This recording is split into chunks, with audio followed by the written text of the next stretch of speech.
আসসালামু আলাইকুম। আজ আপনাদের জন্য নিয়ে এসেছি একটি অসাধারণ মডিফাই করা আরটিআর 2V বাইক। মাত্র ৬৭,০০০ টাকায় এমন একটি বাইক পাওয়া সত্যি চমকে দেওয়ার মতো। দূর থেকে দেখলে অনেকেই এটি স্পোর্টস বাইক মনে করবেন। তাহলে চলুন দেখে নেওয়া যাক এই বাইকের বিশেষত্ব কি এবং কেন এটি এত আলোচনায় রয়েছে। প্রথমে যদি বাইকের লুকের কথা বলি তাহলে বলতে হবে এটি সম্পূর্ণ ভিন্ন একটি আকর্ষণীয় রূপ করা হয়েছে। বাইকটিতে স্পোর্টি ফেয়ারিং কিট ব্যবহার করা হয়েছে যা বাইকটিকে অনেক বেশি অ্যাগ্রেসিভ এবং প্রিমিয়াম লুক দিয়েছে। সামনের অংশে রয়েছে আকর্ষণীয় হেডলাইট সেটআপ। সাদা ও কালো রঙের সমন্বয় বাইকটিকে আরো স্টাইলিশ করে তুলেছে। যারা কম বাজেটে একটি ইউনিক এবং চোখে পড়ার মতো বাইক খুঁজছেন তাদের জন্য এই ধরনের মডিফিকেশন সত্যি দারুণ একটি বিষয়। এখন কথা বলি পারফরমেন্স নিয়ে।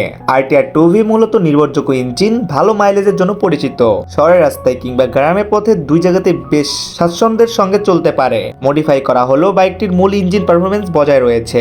নিয়মিত রক্ষণাবেক্ষণ করা হলে দীর্ঘ সময় পর্যন্ত সার্ভিস ভালো পাওয়া যায়। তবে একটি বিষয় অবশ্যই মনে রাখতে হবে, যে কোনো মডিফাই করা বাইক কেনার আগে ইঞ্জিনের অবস্থা, চেসিস, কাগজপত্র এবং মডিফিকেশনের মান ভালো করে পরীক্ষা করে নেওয়া উচিত। এখন আসি সবচেয়ে গুরুত্বপূর্ণ বিষয়ে, সেটি হলো দাম। মাত্র ৬৭,০০০ টাকায় এমন একটি মডিফাই করা আরটিআর 2V বাইক সত্যি অনেকের কাছে আকর্ষণীয় মনে হতে পারে। বিশেষ করে যারা কম বাজেট স্পোর্টি লোকের একটি বাইক খুঁজছেন তাদের জন্য এটি একটি ভালো অপশন। তবে কেনার আগে অবশ্যই বাইকটি সরাসরি দেখে টেস্ট রাইড দিয়ে প্রয়োজনীয় সবকিছু যাচাই করে সিদ্ধান্ত নেবেন। আপনার কাছে এই বাইকটি কেমন লেগেছে? আপনি কি ৬৭,০০০ টাকায় মডিফাই করা আরটিআর 2V বাইক কিনতে আগ্রহী? অবশ্যই কিন্তু আমাকে মেসেজ দিবেন। ভিডিওটি ভালো লাগলে লাইক করে দিয়েন, চ্যানেল সাবস্ক্রাইব করতে বেল আইকনটি অল করে দিয়েন।